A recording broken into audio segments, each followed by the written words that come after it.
so recently I've been getting a lot of questions about how do you transition to natural. So I'm just going to give you guys a few pointers, you know, a few tips on how to transition to natural, how I did it. First, you want to stop relaxing your hair. Really simple. You gotta stop putting relaxers in and you gotta start from there. So once you get to about, I wanna say 3 to 4 months post, I would suggest start blow drying your hair straight or using the banding method. I have videos on both. I will leave them down below. So you want to start either blow drying or doing the banding method versus air drying. I feel like when you air dry transitioning hair, you're asking for trouble. Big trouble. At least for my texture, which is in the 4s. With kinky textures, I feel like when you air dry kinky hair, it just shrinks to nothing. And then it gets tangled and matted. It leads to breakage. So that is my tip. Some people may agree, some people may not, but I highly suggest blow drying your hair straight, either with cool air or warm air, or using the banding method. Another tip that I would suggest, not everyone would agree with it, but I suggest using a deep conditioner versus a conditioner. Once you get to about maybe 5 months or so, you should definitely start deep conditioning a lot more versus just using conditioner.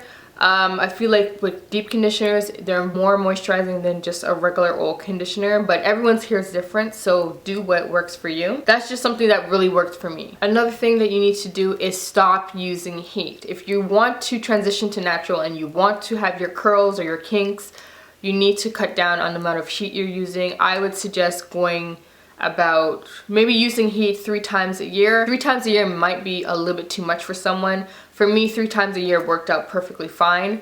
I had no problem with heat damage or anything like that, but you definitely want to cut down on the amount of heat you use. When I say heat, I'm talking about like flat ironing or curling wand. You want to cut down on all of that. Another thing I suggest is to trim frequently.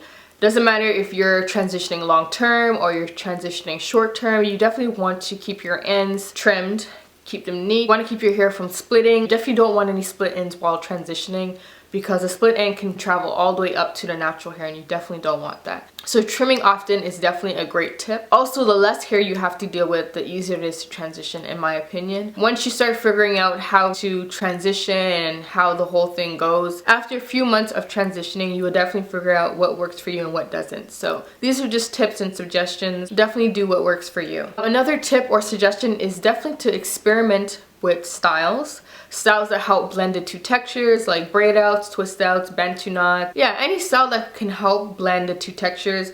I know a lot of people that I watched on YouTube, a lot of girls were complaining about not being able to blend the 2 textures. One of the best ways to help blend 2 textures is to blow dry your hair straight. When you air dry your hair, your natural hair has a lot of texture versus the relaxed hair. So it's really hard to get those 2 textures to blend. So what I do, and what a lot of other girls do, is blow dry the hair straight so that it's pretty even and there's not a big difference between the 2 textures. That makes things so much easier. Another tip is to be patient and be gentle with your transitioning hair, especially when it's wet. If you don't have patience while transitioning, you might as well go back to relaxing or you might as well big chop, because if you're not patient, you're going to break off all of your relaxed hair and you're only going to be left with the natural hair. So you might as well either go back to relaxed hair or big chop. So you want to be very gentle with your hair. Alright, so when you're transitioning, I highly suggest you let go of the fine-tooth comb.